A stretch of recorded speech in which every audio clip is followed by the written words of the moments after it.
In this video, we're going to talk about real estate concessions. I've mentioned it a lot in some of my previous videos, and it's a very, very important part of the process of buying a property.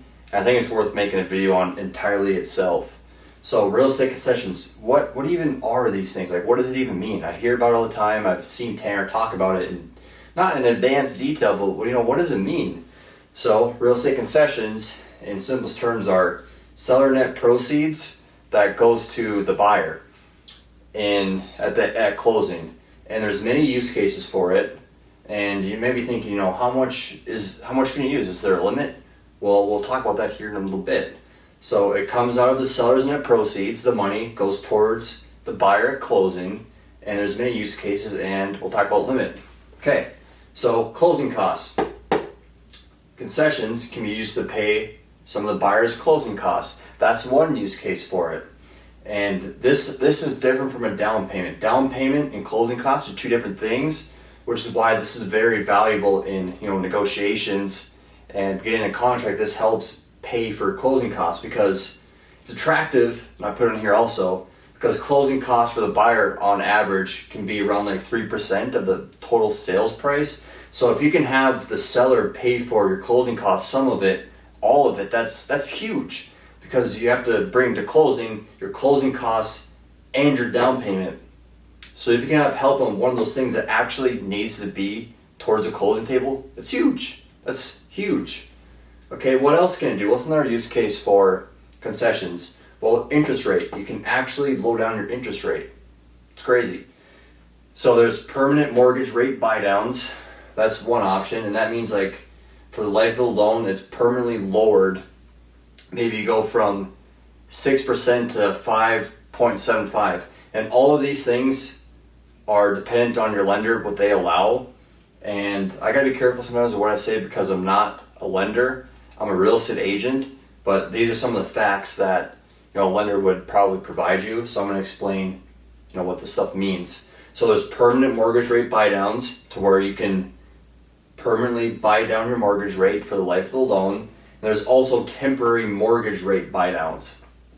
And one of those programs is a 2-1 buy down to help out in the short term with the interest rate, to help out with payments just getting started out. So that's another thing you can do is interest rate. So it can help with closing costs. It can help lower your interest rate. And inspection, that's another thing that comes up when talking about concessions. Okay, so maybe something comes up in inspection and the buyer doesn't want to pay for it. And maybe they're threatening, like, we're going to walk away from this contract. And the seller's like, not so fast. The seller can give a credit towards closing to help pay for what happened, the inspection would cost. So that's one thing you can use a concession for, is a credit towards closing for maybe something coming from inspection. And another thing is you can let the buyer fix the problem how they want. So if the seller can fix it, the seller can say, we're going to fix wherever this problem is, and now they fix it, the seller does, and the buyer who's actually going to live in the property is like, dude, no, that's not how we wanted it fixed. So to prevent that problem, the seller could let the buyer fix the problem however they want by giving the credit towards closing. That's a solution for that. And it's simple instead of repairing. So you could simply say, give them $2,000 credit. We don't want to fix it, give them $2,000 credit. Give them $1,000 credit, $500.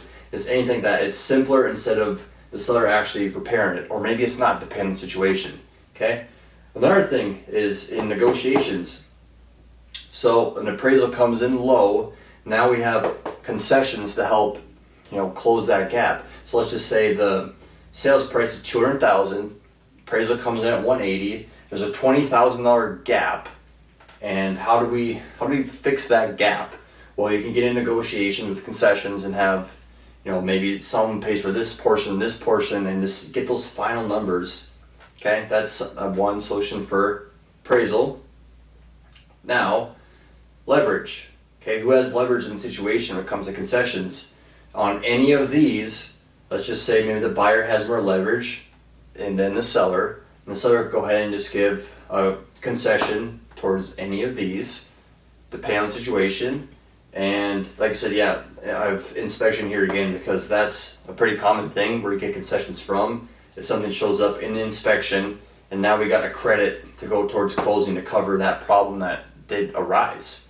Okay, so now we understand that concessions can go towards closing costs and go towards interest rate and help with inspection, and the way you go about is negotiations. You can mix and match all of these.